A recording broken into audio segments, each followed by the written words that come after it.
എല്ലാവർക്കും ജഗച്ചൻ ഡയറീസിലേക്ക് സ്വാഗതം.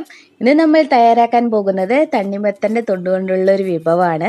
അപ്പൊ നിങ്ങൾ ഒരു പ്രാവശ്യം ഇതുപോലെ ഒന്ന് തയ്യാറാക്കി നോക്കിയിട്ടുണ്ടെങ്കിൽ പിന്നീട് ഒരിക്കലും ഈ തൊണ്ട് കളയില്ല, അത്രയ്ക്ക് ടേസ്റ്റാണ്. അപ്പൊ നമുക്കിത് എങ്ങനെയാണ് തയ്യാറാക്കുന്നതെന്ന് നോക്കാം. അതിനായിട്ട് ഞാൻ ഇത്രയും വലുപ്പമുള്ള തണ്ണിമത്തന്റെ തൊണ്ടാണ് എടുത്തിരിക്കുന്നത്. ഇപ്പൊ ഞാൻ ഇതിന്റെ തൊലിയൊന്നും കളഞ്ഞിട്ടില്ല, പക്ഷെ നമുക്കിതിന്റെ പച്ചത്തൊലിയൊക്കെ ഒന്ന് കളയണം. അപ്പൊ നമുക്കിതിന്റെ പച്ചത്തൊലിയൊക്കെ ഒന്ന് കളഞ്ഞിട്ട് വരാം. ഇപ്പം ഞാൻ ഇതിൻ്റെ തൊലിയെല്ലാം നന്നായിട്ട് കളഞ്ഞിട്ടുണ്ട്. ഇനി നമുക്കിതൊന്ന് അരിയണം. അതിനായിട്ട് ഞാൻ ഓരോന്നെടുത്തിട്ട് ഇതുപോലെ ഒന്ന് കൊത്തി അരിയാണ് ചെയ്യുന്നത്. അപ്പം നിങ്ങൾ ഇതുപോലെ കൊത്തി അരിയണമെന്ന് ഒരു നിർബന്ധവുമില്ല. ഇത് നിങ്ങൾക്ക് ഗ്രേറ്ററിൽ വെച്ചിട്ടൊന്ന് ഗ്രേറ്റ് ചെയ്ത് എടുത്താലും മതിയാകും. അത് നിങ്ങളുടെ ഇഷ്ടത്തിന് എന്ത് വേണമെങ്കിലും ചെയ്യാവുന്നതാണ്. എന്താണെങ്കിലും ടേസ്റ്റ് ഒരുപോലെ തന്നെയാണ്.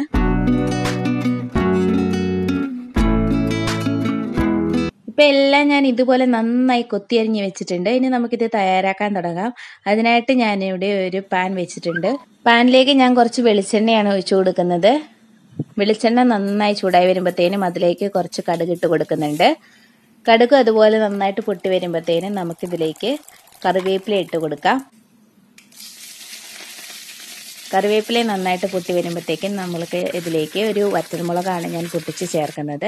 പിന്നെ ഇതിലേക്ക് ഒരു സവോള ചെറുതാക്കി അരിഞ്ഞതും കൂടെ ചേർത്ത് കൊടുക്കുന്നുണ്ട്. ഒത്തിരി വലുപ്പമുള്ളതൊന്നുമല്ല, ഒരു ചെറിയ സൈസുള്ള ഒരു സവോളയാണ്, അതൊന്ന് ചേർത്ത് കൊടുക്കുന്നുണ്ട്. ഇനി നമുക്ക് നന്നായിട്ടൊന്ന് മിക്സ് ചെയ്യാം. അപ്പോൾ സവോളയുടെ കളറ് മാറേണ്ട ആവശ്യമൊന്നുമില്ല, ചെറുതായിട്ടൊന്ന് വഴണ്ടാൽ മതിയാകും. ഇനി ഇതിലേക്ക് ഞാൻ ചേർത്ത് കൊടുക്കാൻ പോകുന്നത് ഒരു ചെറിയ കഷ്ണം ഇഞ്ചി ചെറുതാക്കി അരിഞ്ഞതാണ്, അതുപോലെ 2 വെളുത്തുള്ളി ചെറുതാക്കി അരിഞ്ഞത്, പിന്നെ അതുപോലെ 2 പച്ചമുളക് നെടുകെ കീറിയത്. ഇതെല്ലാം കൂടെ ചേർത്തിട്ട് നമുക്ക് നന്നായിട്ടൊന്ന് ഇളക്കിയെടുക്കാം. ഇനി അതിൻ്റെ പച്ചമണമൊക്കെ ഒന്ന് പോകട്ടെ. പിന്നെ അതിലേക്ക് ഒരു 1/4 ടീസ്പൂണോളം മഞ്ഞൾപ്പൊടിയും കൂടെ ചേർത്ത് കൊടുക്കുന്നുണ്ട്. അപ്പോൾ മഞ്ഞൾപ്പൊടി താല്പര്യം ഉണ്ടെങ്കിൽ ചേർത്ത് കൊടുത്താൽ മതി, അല്ലെങ്കിൽ നമ്മുടെ കറി വെളുത്തിരിക്കുന്നേ ഉള്ളൂ, വേറെ പ്രശ്നമൊന്നുമില്ല. അപ്പോൾ താല്പര്യം ഉണ്ടെങ്കിൽ മാത്രം ചേർത്ത് കൊടുക്കുക. ഇനി ഇതെല്ലാം കൂടെ ചേർത്തിട്ട് നമുക്ക് നന്നായിട്ടൊന്ന് ഇളക്കിയെടുക്കാം. ആ മഞ്ഞൾപ്പൊടിയുടെ പച്ചച്ചുവയൊക്കെ ഒന്ന് പോകട്ടെ. അതിനുശേഷം നമ്മൾ നേരത്തെ അരിഞ്ഞു വെച്ചിട്ടുള്ള നമ്മുടെ തണ്ണിമത്തൻ്റെ തൊണ്ടും കൂടെ ചേർത്ത് കൊടുക്കുക. പിന്നെ ഇതിലേക്ക് ചേർക്കുന്നത് ഞാൻ ഒരു പിടി തേങ്ങയാണ് ചേർക്കുന്നത്. അപ്പോൾ നിങ്ങൾക്ക് തേങ്ങ വേണമെങ്കിൽ കൂട്ടിയെടുക്കാം. തേങ്ങ കൂട്ടിയെടുത്താൽ അതിൻ്റെ ടേസ്റ്റ് കൂടത്തേ ഉള്ളൂ.